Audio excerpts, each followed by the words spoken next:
Way back home in Indy. Actually, we never left. We're still here. What?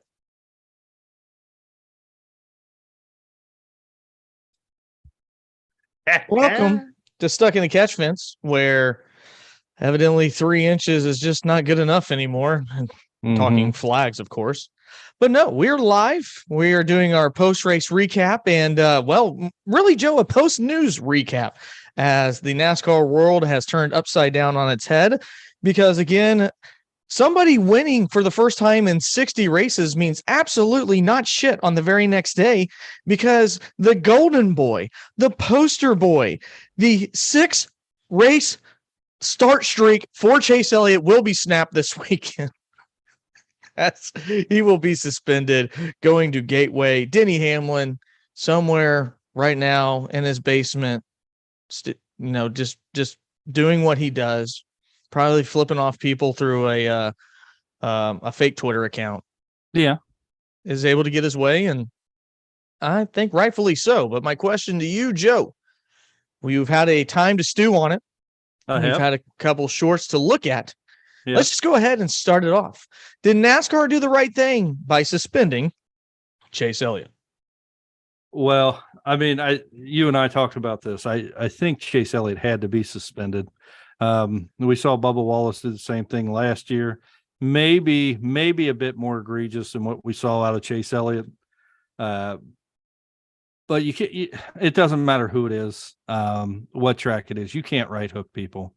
I mean, I'm not a big fan of Denny Hamlin, but my God, that dude hit really, really hard. He did. I would actually say that Denny Hamlin probably most likely has a concussion that is just not being reported. There's no way you could sling your head like that and not have a concussion. So I think NASCAR had to suspend Chase Elliott. I don't think there's really much of an argument.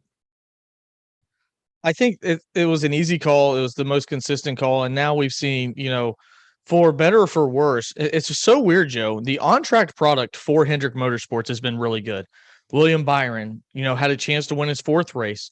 Kyle Larson was running up front. Alex Bowman looked solid for a while. The things on track for Hendrick Motorsports have been so good.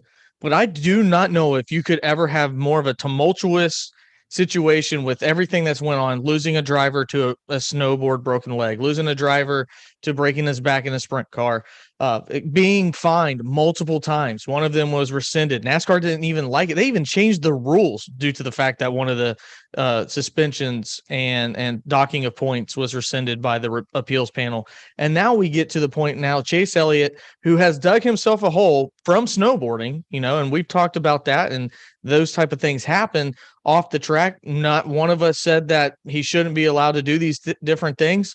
But at the end of the day, his actions did put him in a hole. He required a waiver to make the playoffs. It's almost impossible now for him to make it on points. I would say literally impossible. He's going to have to win. And now he has to ask for another waiver because of a suspension for the playoffs. So he's going to have to get 2 waivers. And I think you mentioned it right there towards the end. I don't care what driver it is. You can say Golden Boy. You can say Crybaby Hamlin. Driver A hits driver B in the right rear quarter panel of the car, suspension. That's it. There are so many things that you can do in this sport, and that's why it doesn't make sense to me either to get away with. We've seen people get punched in the face, and NASCAR did nothing. We've seen people get hit from behind. We've seen people get hit on the left side. We've seen everything that you can possibly. We've seen a driver even leave his car one time. Granted, he got suspended for a race, just left the car in the middle of the track. But what you cannot do, and that suspension obviously was from giving the middle finger to NASCAR and Josh Williams. But, Joe, what you cannot do, and to me, I think this gets lost because we've had so much good quality safety in our vehicles now in NASCAR, is send somebody head first into the wall. And a lot of people that are Dale Earnhardt fans that remember the accident with Dale Earnhardt, Joe, I will tell you this, and I believe this wholeheartedly. If we did not have the technology today that happened because of Dale Earnhardt, I think we're looking at a very grim result of what could have happened to Denny Hamlin, because if he did not have a Hans device on, his head would have slammed off of his steering wheel. And that's what caused Dale Earnhardt to end up breaking his neck and hitting his head from that same exact moment. And Dale Earnhardt's wreck looked very minute compared to Denny Hamlin. Denny Hamlin hit really, really hard, and those are just things that NASCAR cannot tolerate. And I think they didn't, and I think they did the right thing. No, I can't.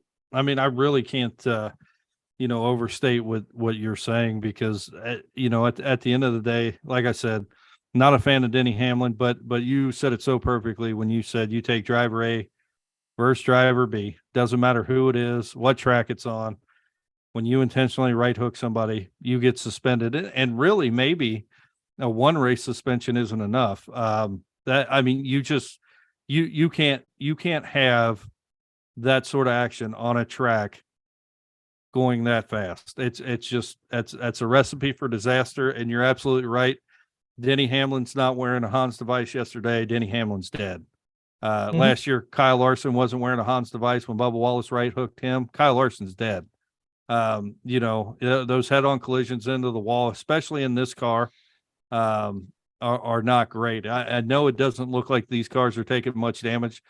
Denny Hamlin's car didn't look that bad after he hit head on, but I guarantee you, when you watch the in-car camera there and you watch how violent that wreck was head on into the wall, you can't have that. And like I said, there's no way Denny Hamlin does not have a concussion. There's just no possible way.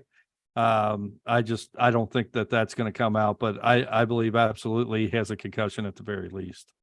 And really, and I'm sorry, I'll end with this here, but no, you're good. We talk about Denny Hamlin. I think Denny Hamlin runs his mouth a little bit too much on his podcast. And, he says some things that you're like, oh yeah, all right, Denny.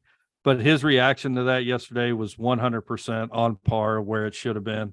And his statements of, Chase Elliott throwing a crybaby or throwing a fit were absolutely on par. And when he said he needed to be suspended, he was on par with that. I mean, I think if you don't suspend Chase Elliott for this, NASCAR is just opening up a can of worms. Yeah, and like we've said, there's so many different ways you can literally spin somebody out in this sport and get away with it. To me, Joe, there's two moves that are just Bush League, straight up pussy willow for our botanists, our people that are into flowers, that we saw last year. Going to try to swing on somebody when you keep your helmet on, Ty Gibbs, that's a pussy willow move. Mm-hmm. That's a kumquat move. When you want to fight somebody, take your damn helmet off and go swing at them. Have at it, as long as you're face to face. Number two is right hooking somebody. Now, I will say this: in the defense of Chase Elliott, that happened like this. So I don't think it was a premeditated move. I think that what happened, because there wasn't enough time, I think what happened was Chase Elliott got pissed off. He got put in the wall and sought an opportunity to knock out Denny Hamlin, and that's what he did. That being said, it does not excuse the action. The action, according to Denny's podcast, obviously the name of it, was still detrimental to what could have happened to Denny Hamlin. So I understand it from a Chase Elliott standpoint, because, Joe, you've been in the heat of different things at times. You do things without thinking and go, what the hell was I thinking? It's more of a reactionary move than, say, a premeditated move. And that's why we have all different types of laws that even separate those things. So I'm not going to say that Chase Elliott's a Bush League driver. I think he did something really stupid, and I think that he's going to pay the price for it. And I'm glad Hendrick Motorsports sat behind and go, yeah, that was really bad, and we don't want that to happen. We had that happen to our driver last year. We don't want that to happen. We're not going to stand for that. So, Chase, take your one seat and let's move on. Right. Now, and I think, obviously suspension is a huge deal. But what do you think? Because in my opinion, I'm trying to figure out how I should word this. In my opinion, I don't think a one race suspension goes far enough in this situation. I mean, you're talking about auto racing is an extremely dangerous sport anyway. Right. And there are mistakes that happen on the track that obviously can be fatal or cause major injury as a mistake. But when something's not a mistake and something puts, the health and at risk of, another driver, is a one race suspension enough?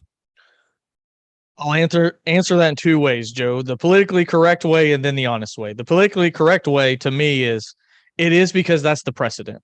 If Bubba Wallace was suspended more than one race last year, then you use that precedent that you set with Bubba Wallace and you move forward. But because they used the one race with Bubba Wallace, then I think you have to use the one race suspension. So that's the politically correct answer.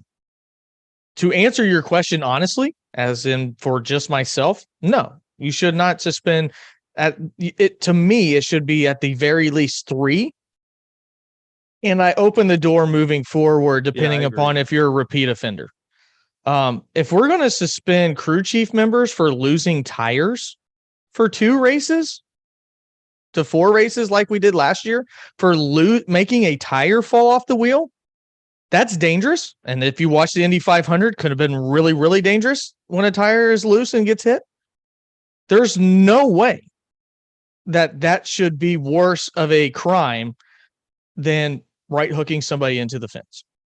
I totally agree. And I agree with your statement that Chase Elliott probably should be suspended for 3 races. He probably should lose some points. I mean, he's not doing real well in the points anyway because of the 6 or 7 races that he's missed. But at the end of the day, 1 race is not enough for these actions. And I'm saying this, he did this against a driver that I almost despise as much as Bubba Wallace. So, but still, you can't do this. If this was Bubba Wallace he did this to, I'd be sitting here saying the exact same thing. Yeah.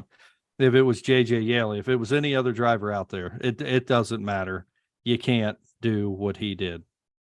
No, and that's, again, for all you people that have a hard time reading things on Facebook and stuff, and we'll get to you guys in a minute because you guys really struggle for reading comprehension.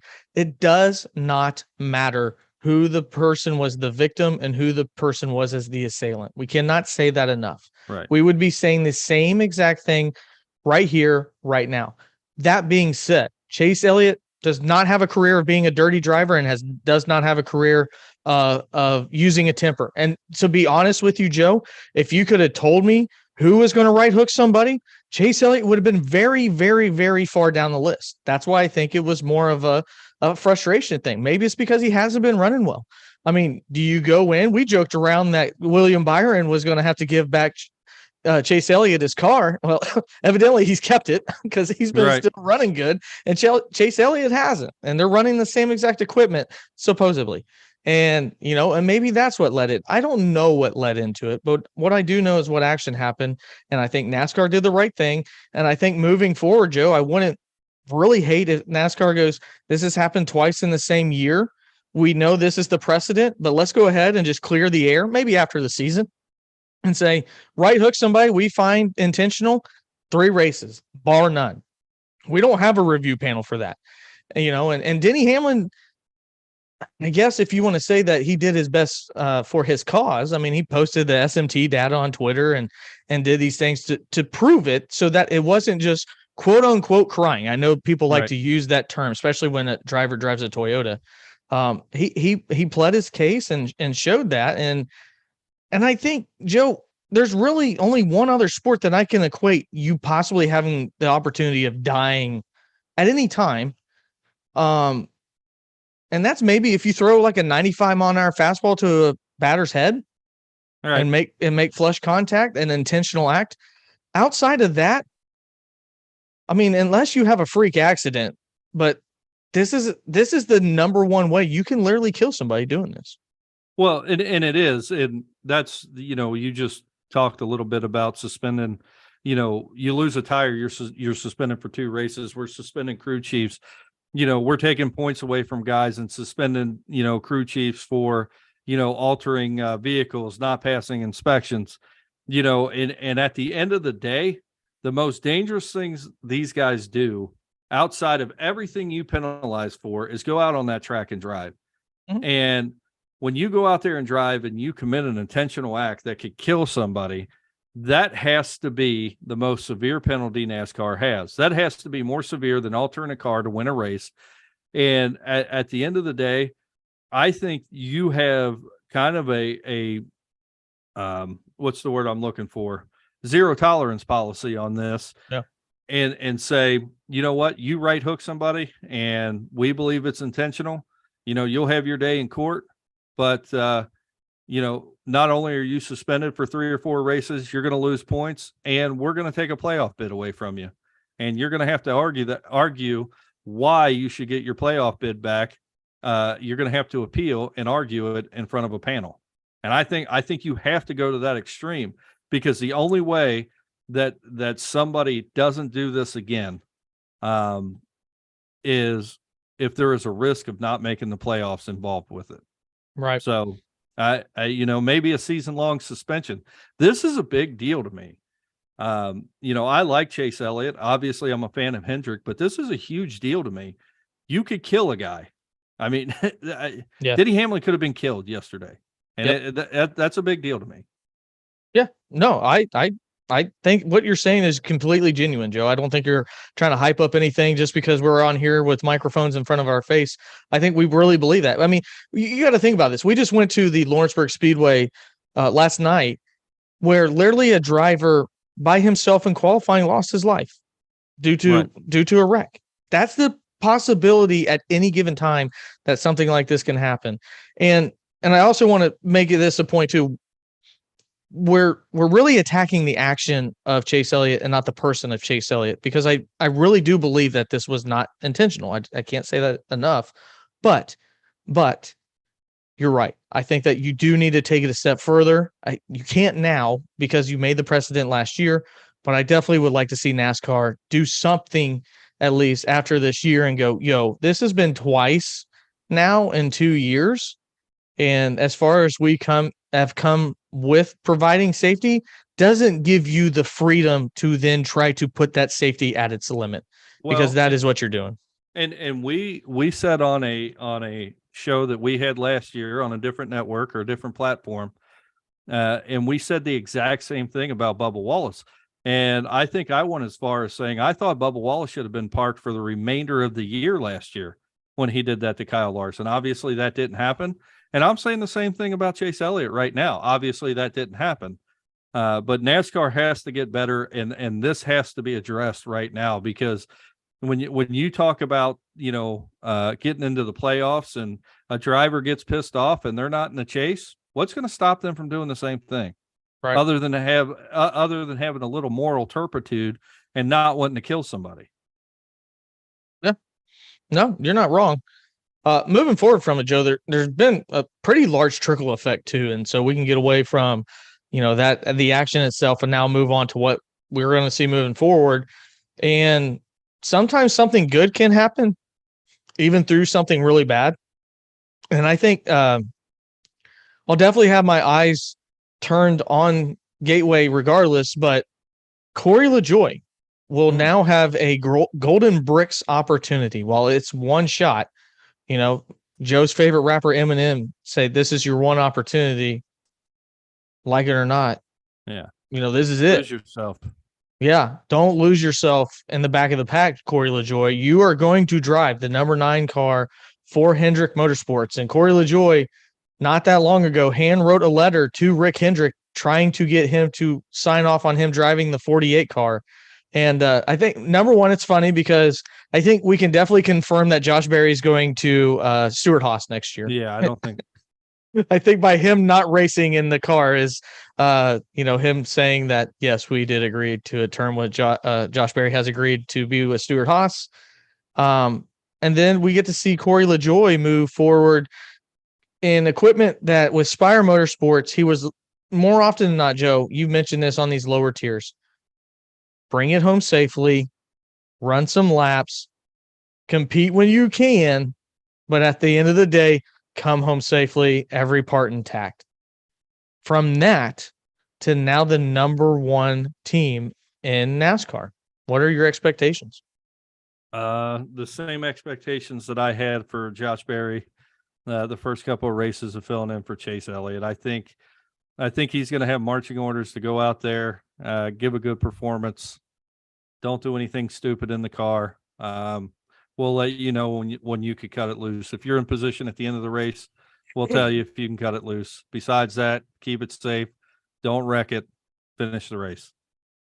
And if I'm Corey LaJoy, I might nod my head like, "Oh yeah, sure, yeah, that's what I'll do," and then go, "I'm doing whatever the fuck I want." Like this legitimate is a lottery ticket. I mean, this is a lottery ticket for him to show the rest of NASCAR how good he can be. And if it doesn't work, what does he lose? What does he lose by wrecking? In the back of my mind, I'm thinking about his spotter going, "Hey, so Corey, what I'm going to need you to do is drive around and hit the pace car." Yeah, that's Kyle Busch actually just played a Days of Thunder thing, but from driving backwards yesterday. So yeah, he did. So, but honestly, do you think that say he gets a top 5, Joe? Do you think that because a lot of people, I think quietly and not so quietly, think Corey LaJoy is a very talented driver, has just never been given the opportunity.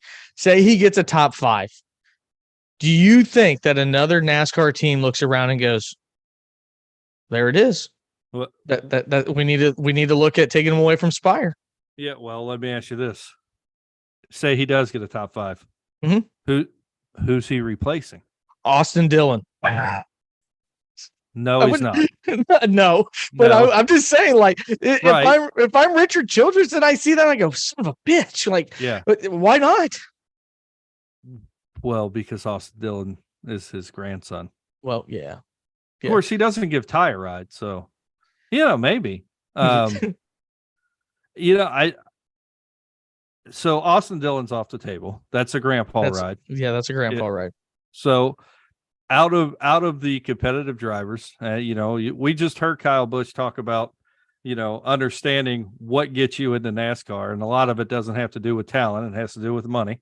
That's what to preface that. He said that's why John Hunter Nemechek is not in. Right, he's not in the Cup Series. That's what he said. Right. So if you take a look at Corey LaJoy, which, by the way, I think he is a talented driver, but I think there's some people in the Xfinity and the Truck Series that may be better driver than he is. That's working their way up. But you go down the list of expendable people that you look on different teams of who he can replace, and there's one or two that come to mind. 3 weeks ago I would have said Bubba Wallace, but Bubba Wallace is absolutely tearing it up here lately. Yeah. So he's kind of off the table. He's kind of really the last 4 weeks, I think he's say nice things when people do good things. Okay. Right. This is an honest show. I can't stand the guy because he's an asshole.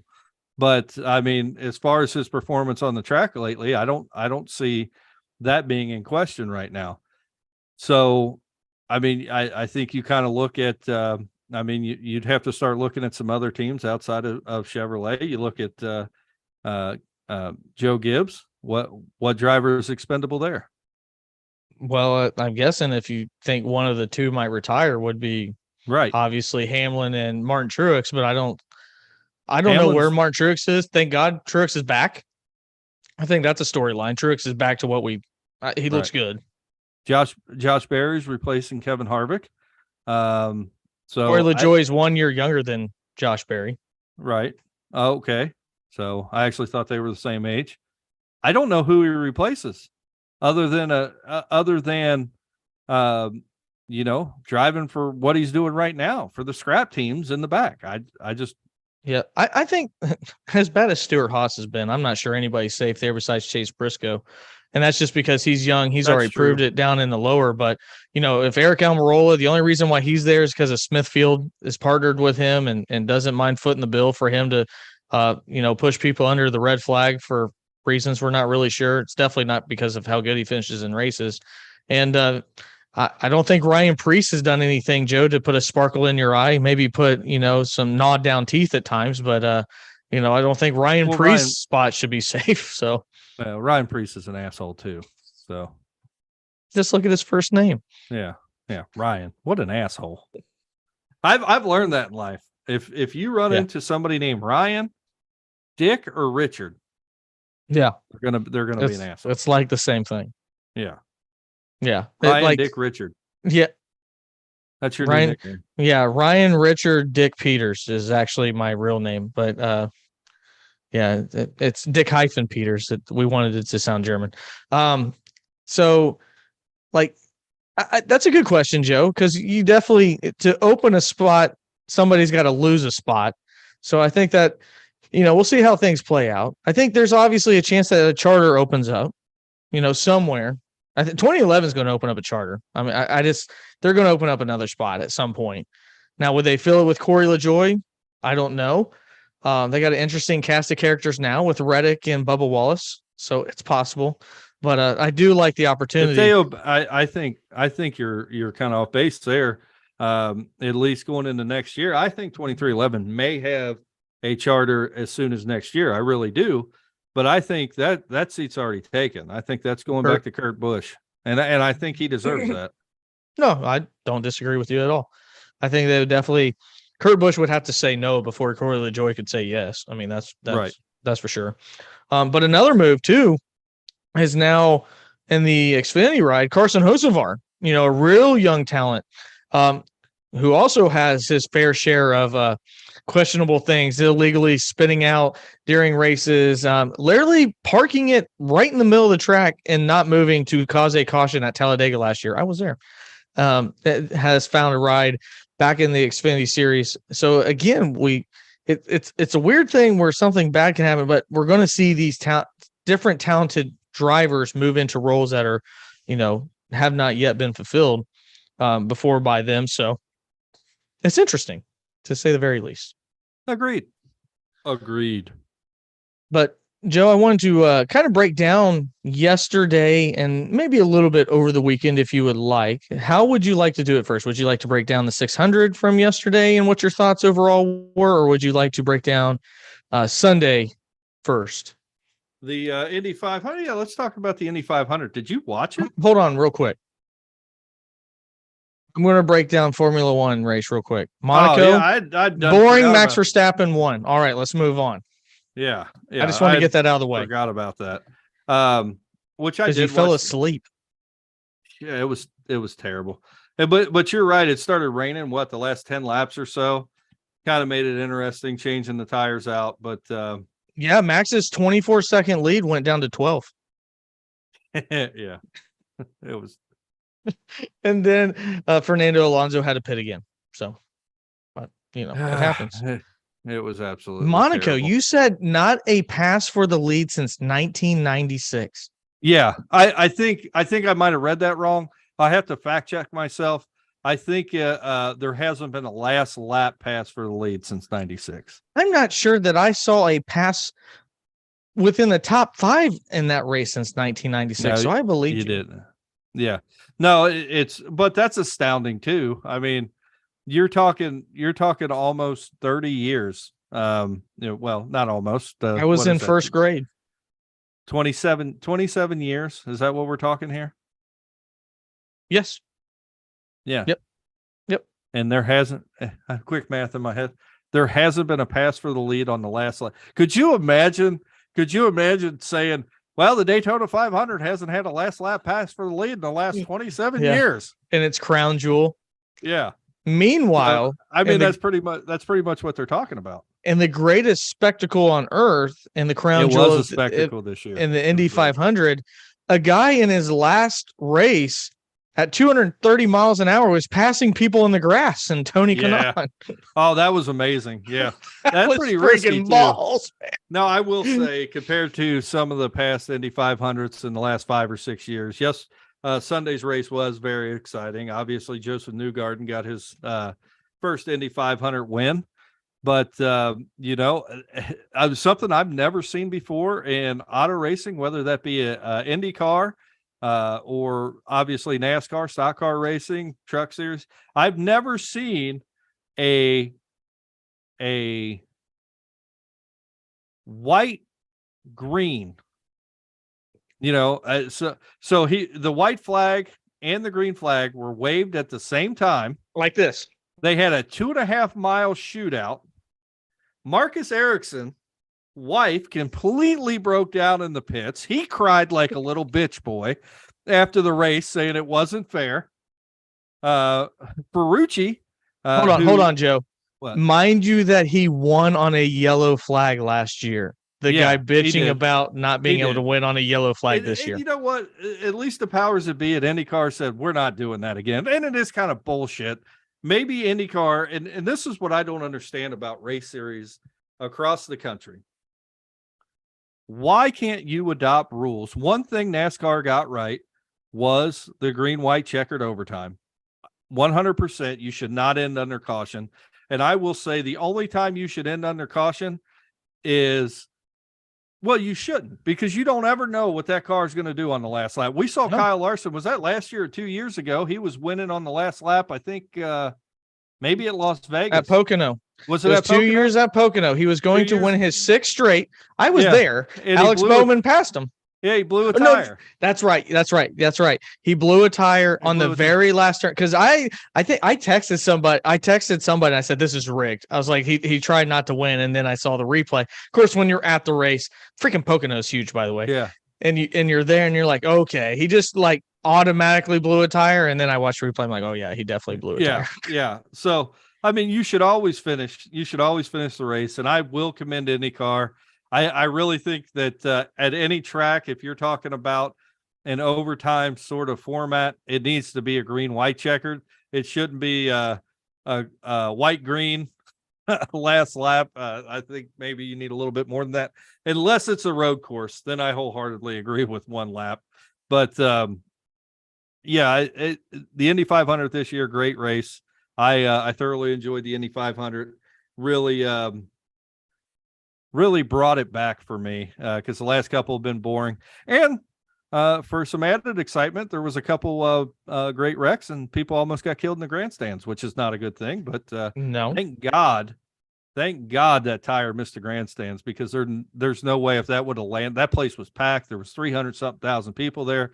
It doesn't even look like you could breathe anywhere in the grandstands. It looked like every seat was full. And if that tire would have hit somebody, we'd be talking about a fatality at the Indy 500 today, because there's no way anybody was surviving that.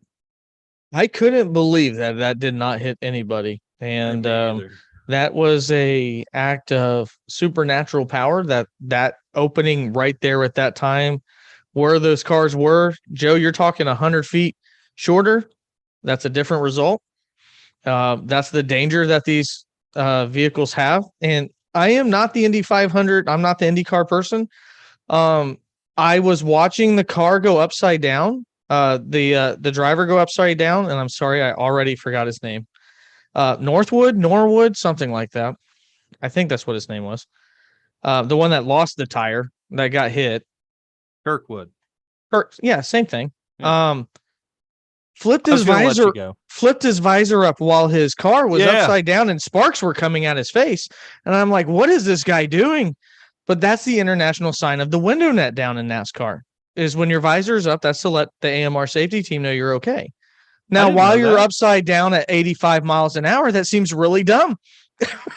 But that is to let them know that you're okay. I probably and who was that came up behind him? Was that David Malakis maybe, that lost complete control of his car and just came up and rear-ended him? Was that the same wreck? I can't remember. It was the orange and white. This is how talented I am when it comes to IndyCar. The IndyCar driver hit the wall. Right, it was the other car. Yes, and then he came up and somebody and then it caused him to lose control. And then freaking smoked him. Whoever hit him, freaking smoked him. And that tire went flying and he ended up going on his hood. And then Pato O'Ward. If you were going to tell me a name, Pato O'Ward. Yeah, he's Mexican. Thought 100% that guy would be Irish, and he's Mexican. No. And so it sounded like he's a crowd favorite. And I thought this was interesting. This is what one of the takeaways I had was that Zach Brown, the CEO of McLaren, decided to go to the Indy 500 versus Monaco. I found that very astounding. Indy's making a comeback, man. They've had some great races this year. They really have. And I'm not just hyping them up because I like IndyCar. IndyCar is a fun race circuit to watch. I really think that they would adopt some of the NASCAR rules like overtime. Um, I think I actually personally think the IndyCar races are too short when you're talking about 250s and 300 miles. I mean, you're looking at Xfinity length races. And For when cars you're, that go 50-mile-an-hour faster. yeah, they're driving 230. I mean, you watch these things on a mile and a half, they're wide open. They're 235 the entire way, and they're absolutely flying, and what I like about Indy cars is when we watch NASCAR, right? And we see a 3-second lead in NASCAR and we see that gap, that takes 2 or 3 laps to fill that void and be able to make a pass and get in the draft. When you watch IndyCar and you see a 3-second gap, all it takes is a tire slip, and that other car, I mean, is around that car in almost an instant. It's really fun to watch.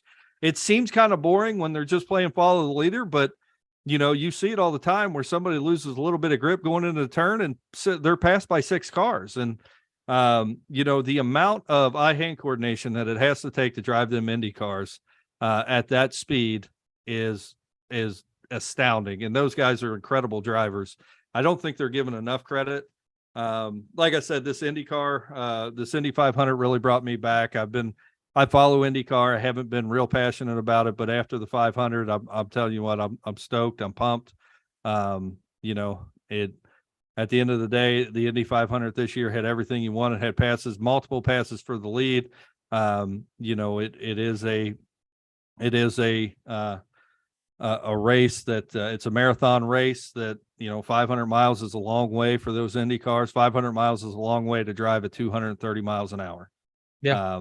So it's an incredible race to win, and it was a fun race to watch this week. Yeah, and it's a great spectacle at the beginning of the race as well. The pageantry and the ceremonies that they do is pretty awesome. And to go back against your green white checker, we've seen that one time in Formula One this year at Australia. And if you remember, Joe, I don't remember that. Like 6 people wrecked on turn 1. It was pretty intense. And then they had a rule that they could go back and pretend that those people didn't wreck. I don't know what the freak the rule was. Do you remember them discussing that? It was the craziest shit I've ever heard. Was Australia the second race of the season? I believe so. It used to be the first race until Bahrain. So it's either that or the third race. I always get mixed up. I think they go to 2 Arabic countries first. I want to say it's Bahrain, and I forgot the other one. And then Australia. It used to be Australia was first. And then we saw IndyCar legitimately take 3 times to get to turn 1. Yeah.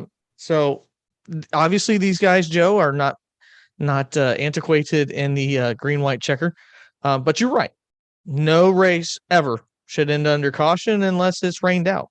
So and we don't like to see that, and that's why we've been asking for a dome over most of our speedways. Yeah.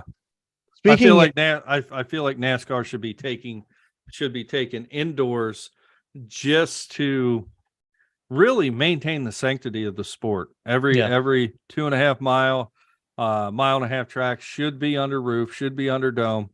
And that's how they should race. I mean, this bullshit of NASCAR being an outside sport has got to end, and that's where I put my foot down. Yeah, and you've been saying that since the Chili Bowl. So yeah, and it's run in January. We could run all year long now. All right. Yeah, I think so. So speaking of moving forward, somebody's going to watch us for the first time and go, "Oh yeah, especially on Facebook." But I'm sorry. I try to be nice. I had to backspace idiot 4 times today. There's a lot of them out there. I try not to call people names. You know who you are. You're an idiot. No. You're an idiot. You can't read. And you're on a social media site that requires reading. Yeah. Well, my favorite thing Chat GPT to come up with a response because you yourself are an idiot. So please stop. Right. My favorite thing is we post these things on social media, and I'll tell you, Ryan, I think, I think we don't understand kind of our demographic because we're radio people. We've made the transition into YouTube. That's what we're doing. Well, transition's a rough word here recently, but yeah, go ahead. We're identifying we as evolved. YouTubers. Yeah, we're identifying as YouTubers now, and we're transitioning into this. And one thing I've learned is people on Facebook all they look at is thumbnails. Yes. Which we've gotten pretty good at making them thumbnails, by the way. They're really Chase nice. Elliott's in jail. They really motivate you to tickle the subscribe button. But they motivate you at the least to put good. The keyboard. But I've also noticed I chew tobacco, Ryan. And this is one thing I've noticed about doing our videos here that I got to get better at. I chew tobacco. And when we did radio, that never mattered because nobody could see me. And I've caught myself 2 or 3 times, like moving my tobacco around in my mouth while we're doing these shows. And I'm like, I got to stop doing that. So I apologize if you're wondering what disgusting act I'm doing, why we're talking on these shows. Well, to be fair, your favorite driver was Harry Gant, the Skull Bandit. Not a sponsor. And, not the Wolf Bandit. He was the Skull Bandit. Oh, yeah. Yeah. Well, there went that plug. Yeah, my bad. That's all right. Hashtag down another sponsor. Yeah. All right. Here's what they're dropping like flies. Yeah. Speaking of a guy that's run both of IndyCar and now moving to NASCAR and should retire, Jimmy Johnson. Just give it up, Jimmy. Just give it up. He sucks. You literally keep finishing. You're to the point that Danica Patrick is starting to gather dirt as she wants to say something negative on broadcast. Do you remember? When Michael Jordan had Wizards had an illustrious career with the Chicago Bulls, and then he bought stake in the Washington Wizards and was like, "I'm Michael Jordan. I can turn this team around." And he went out and he had a quality first season, and then he tried to come back for another season. Actually, this isn't the best Michael Jordan comparison I can make. You remember when Michael Jordan decided to play baseball? There you go. Yeah. That's what you look like, Jimmy. Get off the track. That's it. Other than that, you had a great career. It's bad. I mean, like it's funny because he's got Noah Gragson and Eric Jones, and he's like, I'm going to get the 84, which is the 48 backwards.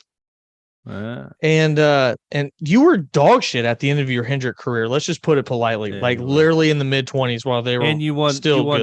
You won 7 championships in the 90s that you wouldn't be able to do today because the point system is not the same. You would have come nowhere close. You probably wouldn't have made the Final Four in the majority of the years that you won your championships. So let's just come out with that. Yeah. Yeah, what Joe said. Yeah, actually, they showed what Kyle Larson and Cliff Daniels are doing, and it is kicking Jimmy Johnson and Chad Canales' ass if they were to run the same type of setup like you're talking about. But no, it's you're driving Legacy Motor Club. Number one, you changed the name. It's a terrible name, awful name. Terrible. This isn't a club. This is racing. Yeah, this is a sport. Clubs play soccer, Jimmy. Exactly. And your fellow employees are Eric Jones and Noah Gragson, and you make them look like superstars because he was at Daytona, not bad at Daytona, wrecked halfway out. It's Daytona, you get a pass. Literally didn't make it through 3 turns at COTA. First lap. Done. And then finishes dead last here at Charlotte. Done. Give somebody else a chance. Yeah, JJ Yeley. JJ Yeley deserves a chance more than you do, Jimmy. Yeah. I'll stand by that. JJ Yeley's a hell of a guy. Jimmy Johnson is screwing another JJ. Yeah, you're screwing JJ Yeley, the nicest guy in NASCAR. Being a piece of shit, Jimmy Johnson. So anyway, outside of the guy that finished in last place, Joe, the Coca-Cola 600, 16 cautions, a lot of cautions, but great racing. I know you had to watch it like myself on a delay because we went to the World of Outlaws where we still have dirt and orifices that we probably will not be able to get out unless we pressure wash them. I I'm going to make a confession to you. Okay. I watched the extended highlight version of the race. Okay. And that's fine. It is hard to watch 600 miles. And if you recorded it, you had to record another show because there was another rain delay. So Right. I had to watch the Master Chef version of my Well, Coca-Cola it's 600. not so much. If they would have ran it on Sunday, I would have watched the whole damn thing. But Yeah. I was watching the World of Outlaws, and as you know, because you were there, that's the greatest show on dirt. And It is. also Often the duplicated, dustiness. never replicated. Yeah. The 4 wide. Maybe, hey, we might have a chance for dirt vision. I was down there. I was down there yesterday giving them my spiel as to why they should hire me. And they told me to fuck off. But I think that was one of those things like, let's see if he comes back. Let's see how much he really wants it.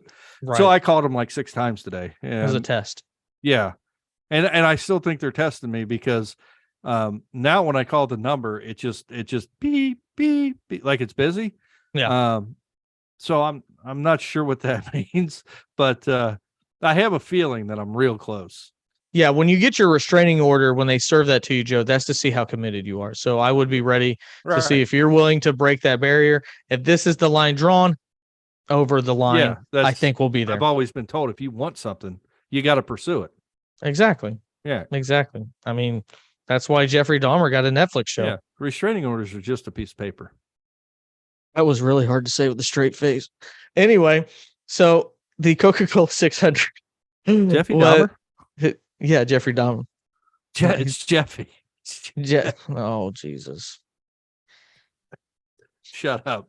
Yeah, we're already canceled. The Coca-Cola 600, again, you mentioned the Indy 500 coming back and being something, Joe, that, has piqued your interest. The quality's been good. I think the same should be said about the Coca-Cola 600. I think the next-gen car, which we've seen on mile and a halves, has made that race back to what we thought it could be. And that is, how do you survive 600 miles? And the 600 miles was how do you beat 500 miles? Well, Bruton Smith said, we'll make it 600.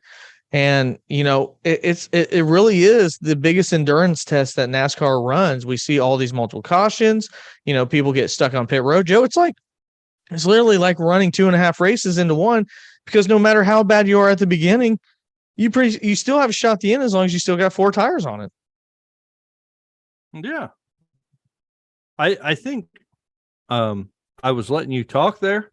Oh, were you doing administrative stuff? I was. I'm sorry. So no, it's okay. I didn't realize. It felt like normally when you talk and you make really, really valid points, I could normally gauge when you're about to turn it over to me, and I totally misjudged that one. So ask me that question again.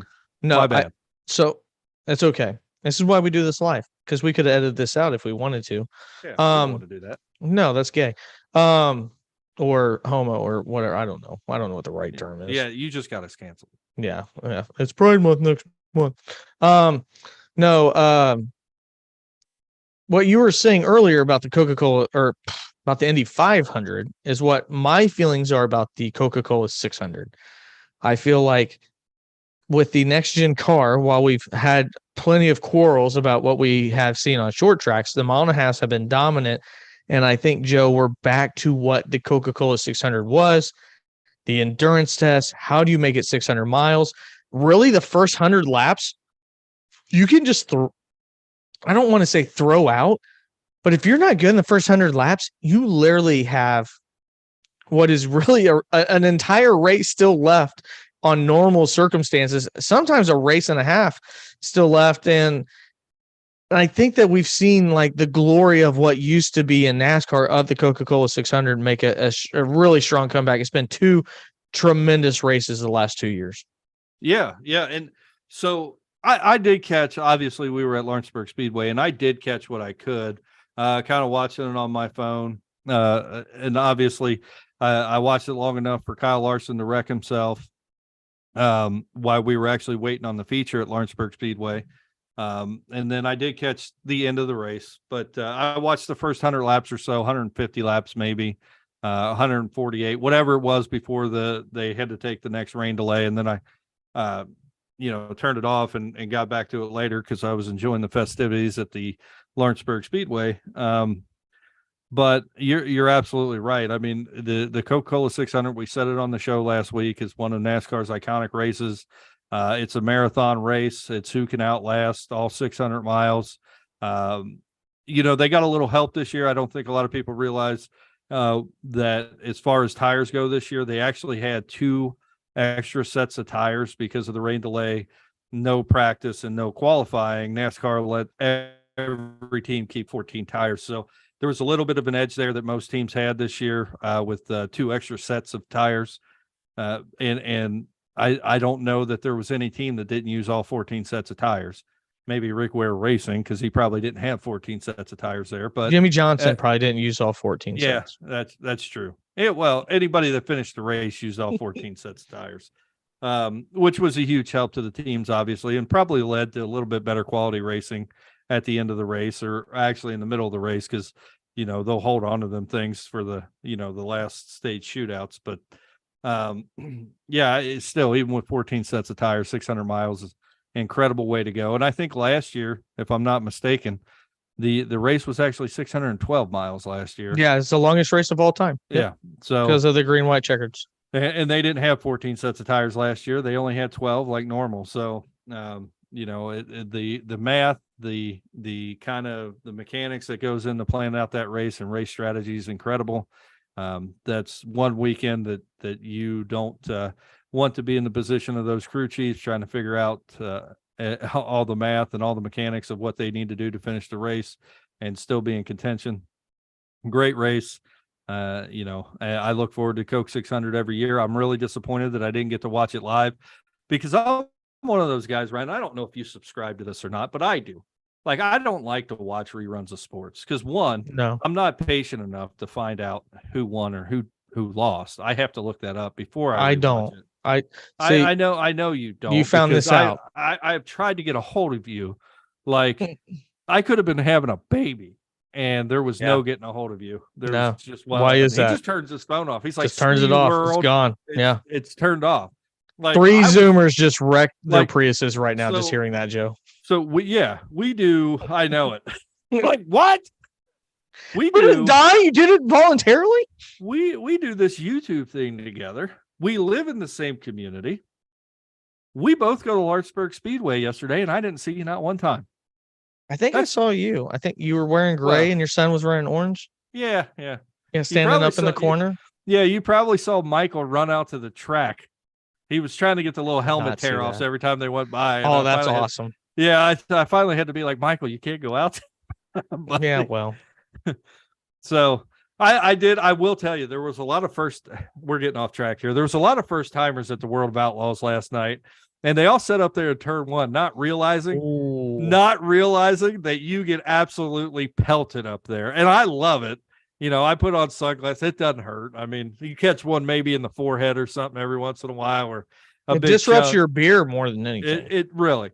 And but there was a whole group of people coming up there, and of course I stand in the same place every year because I love that right there. You get to see the whole track. You maybe miss a smidge right as they come into that turn on the high cushion, but you could see the roofs, and then you could see everything from that angle. It's really the best seat in the house. At Lawrenceburg Speedway, the first turn bleachers or grandstands there. But there was a group of probably 8 to 10 Zoomers that came up, and these girls, they had on their sundresses, hair all done up, dear God. Belly shirts, makeup on, and I'm sitting there like, these people have obviously never been here before. So, and they weren't there during qualifying or any of the heat races. They came up right when the feature was about to start. They were probably down drinking beer or something. They sit down and that first lap takes off. They 2 laps in, all 10 of them went running out of the bleachers. It was the greatest thing I've ever seen. That's awesome. I wish I could have got it on video, but I didn't. But getting back to the 600, it's an iconic race. I look forward to it every year. Would have watched it, but like I said, didn't get to catch it this year. A little disappointed, but I'm not giving that up over the World of Outlaws in person. No, we've done that. I've done that for the last 5 years. I mean, I've taken that risk just because the World of Outlaws is something that if you really like driving, and Kyle Larson's defended this on the Fox Sports One show, Dirt, he does not view the dirt racing as a downgrade. This is a master of their own craft. And I promise you this, while it's way too short and only 30 laps in the feature at Lawrenceburg, you will be holding your breath, number one, because of the dirt. And number two, because you will see stuff that you have never before in your life seen on cars that actually do run horsepower, 900 horsepower versus what we have in NASCAR. And Joe, there's so many times where I'm literally just grabbing my bleacher because he's not going to try that slide job, right? Oh my God, he did. Yeah. And it's catastrophic. I mean, if you screw up, you're done. We saw that last night on the third lap there. There was a hellacious wreck. Of course, I don't know. It was really dusty there last night. And I don't know what angle Really dusty on the track people could see that. Of course, I'm looking straight in, and like you have the tornadic effect of the cars going around. So I have a perfect view of this. And all I saw was one car flipped over another car, and another car run into the flip. And then, one of the drivers got out fighting mad, and it was great, but it was one of those deals where it's just like, you almost see last night, they almost had a rooster tail of dirt coming up off these cars. I don't know how the drivers could see anything on the track. I have no clue, man. I have no idea. It was a great race last night. Of course, the guy that sat on the pole did win the race last night. And, there was never a pass for the lead, but outside of that, it was still really great racing. And that was, I believe, what was that? James McFadden won last night. So great race. And then my son's favorite driver, Carson Macedo, he finished second, had the hat on and everything. So yeah, he hung out in second the entire race, unfortunately. He did. But this is how crazy of a weekend it is, Joe, that we're now at the end of the show and we're going to talk about the guy who actually won the race, and Ryan Blaney. Yeah. Broke Screw that guy. A 60 race streak of not winning. He's been criticized, which I thought was fair, by Kyle Petty, early on. I feel like he's been running pretty quick so far this year. Ryan Blaney, to me, though, is just one of those drivers that he does enough to run well, but doesn't do enough to win. I've been, I think, fairly critical of him. I feel like he's got one of the best rides in NASCAR and was kind of gifted it. I know I wouldn't say silver spoon, because David Blaney, as you're talking about, was way more known for dirt racing than he ever was for NASCAR. I mean, he won one nationwide race, and that's pretty much it. But outside of that, David Blaney was a blue collar guy that had to start his own dirt racing career. And, Ryan followed into the footsteps actually going into NASCAR. But I got to ask you this, Ford has not done, in the words of my favorite comedian, Chris Farley, jack squat when it comes to mile and a halves. Mm-hmm. Ryan Blaney is the guy that kind of breaks the mold and finally gets them a way of winning. Do you think this is bigger for Ford? Do you think it's bigger for Ryan Blaney? And now that Ryan Blaney is locked into the playoffs, do you think he's got a realistic chance to fight for a championship? I think Ryan Blaney, unless we see, I don't want to answer that question yet, Ryan. Let's see what to be determined. Let's see what the next couple of weeks. He's been way too inconsistent for me to sit here. I mean, a win's a win. Bubba Wallace has a win, two, actually. He backed into one and he won one. Bubba Wallace has 2 wins. And I'm not going to sit here and say that Bubba Wallace could compete for a championship. I think Ryan Blaney's in the same place right now. Let's give it a couple weeks. Let's see if he rides this momentum and he's able to, compete in the next couple of races, and I'll make a determination in a couple of weeks. I don't know if I could call that yet. I think that's fair enough. And I think the reason why you're saying that, Joe, is because Ford's just not been consistent enough. Well, and I'm also saying that too, because it's the Coca-Cola 600, and that's a little paradigm. I mean, 100 extra miles, on a typical, or actually 200 extra miles on a typical NASCAR race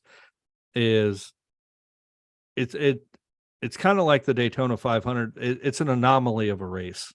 I Mhm. think, and I don't want to base a decision like anybody that wins the Daytona 500. I mean, every driver wants to win that, but I never base a driver winning the Daytona 500 off of season momentum, because that, or any super speedway really. And I kind of look at the Coca-Cola 600 same way, even though it's on a mile and a half. Yeah.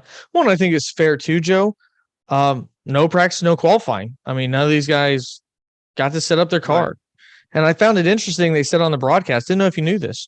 First time ever, no qualifying at the Coca-Cola 600 I in did all the not know years they've that. been running that. I thought that was very interesting. So I think that's fair. I think it's a good. I think Ford will take any win they can get because they need it. They've by far to me behind the eight ball between Chevy, Toyota, and Ford, and they've struggled. They've been really good on super speedways, but more often than not, I don't think you and I had RFK Racing being the leader in the Ford camp on our bingo card.